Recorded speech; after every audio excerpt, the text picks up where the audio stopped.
क्या इस समय जो ब्रह्मा जिस तन में मुख्य पार्ट बजाय रहा है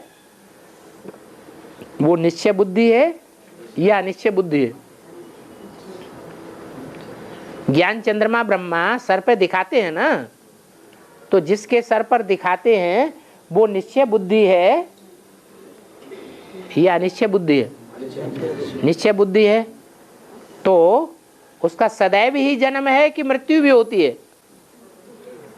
है? वो सदैव ही जिंदा है या मृत्यु भी होती है? जिंदा होना माने निश्चय बुद्धि और मृत्यु माने अनिश्चय बुद्धि।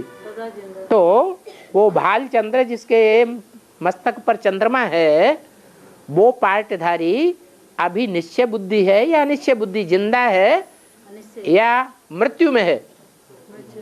हैं? निश्चय नहीं ना, पूरा निश्चय। प्रजापिता को पूरा निश्चय नहीं है? हाँ, तो उसी की तो बात हो रही है। हैं?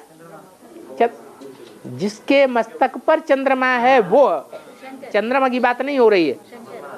हैं? हाँ, तो जो शंकर जो है, शंकर जो पार्टधारी है वो निश्चय बुद्धि है, जिंदा है या मर गया?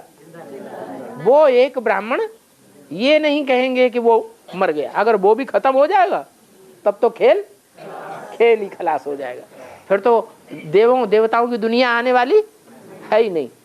अच्छा, अब रहा दूसरा पार्ट, उसके मुख पर चंद्रमा है। तो जो चंद्रमा है वो ब्रह्मा की सोल है या नहीं? चंद्रमा है तो शंकर है, अगर चंद्रमा नहीं है तो बालचंद्र नहीं है, शंकर नहीं है, तो वो भी जिंदा है। क्या उसके लिए भी नहीं कहेंगे मर गया, जीवित ही कहेंगे ना। और तीसरा क्या? विष्णु। विष्णु कौन है?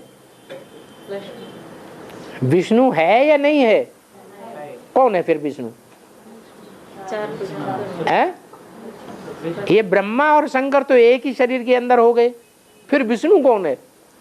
आज की मुरली में ही बता दिया है? अरे मुरली में बता दिया। अर्ध क्या बताया?